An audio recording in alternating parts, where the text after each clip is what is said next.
Maps that talk about Mexico by Sonora. Hello, Donaji. On Saturday, I went with my family to see my uncle Hugo, who lives in Ciudad Obregón, Sonora. To get to his house, we take the South Road. That's what my mom told me. As we traveled, I saw the sea from one side of the mountains. I wonder what's behind those mountains and why sometimes the roads have many curves. When I came back to school, we worked with maps, and I realized that in this came the answer to the question I asked myself during the trip. The roads have more curves in places where there are mountains. As for the center of the country and near the coast, the roads are almost straight, since there aren't mountains like those in my state. I also noticed how my city disappeared on a small-scale map, as in the political division of Mexico, but when enlarged, you can see it at least as a spot. In your state, what are the roads like? Did you study the scale? Did you understand it? Well, I hope you reply to me soon. I send you greetings from this beautiful place, Carolina.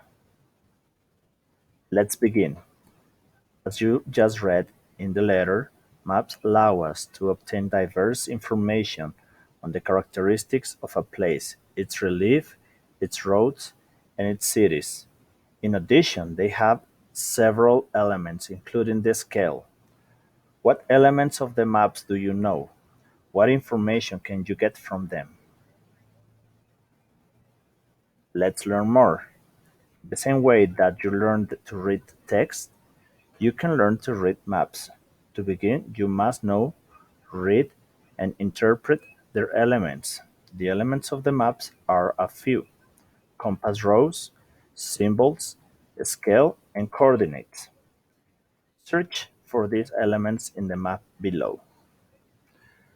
Symbols more than colors and drawings. Another element of maps is symbology. It uses drawings, lines, circles, colors, and other shapes to create symbols that represent real objects or conditions of a place. The relief, rivers, minerals, constructions, fishing, production, among others. Symbology can vary depending on the information that you want to represent and highlight.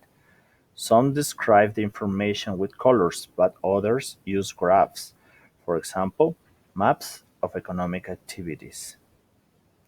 Climate and political division maps help to recognize the types of climate of our country, its distribution and its extension, through the simple reading of lines and different colors.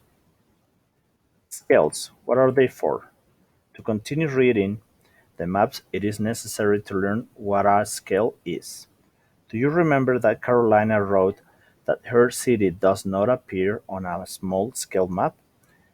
The scale of a map indicates how many times an object was reduced to represent it. For example, a scale drawing 1 to 1 will be the representation of an object in its original size, while a scale of 1 to 2 indicates that the object was reduced half its size.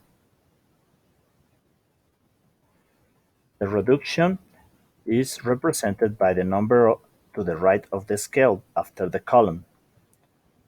As the number increases, the object or place drawn on the map is reduced more and more in relative to its casual size.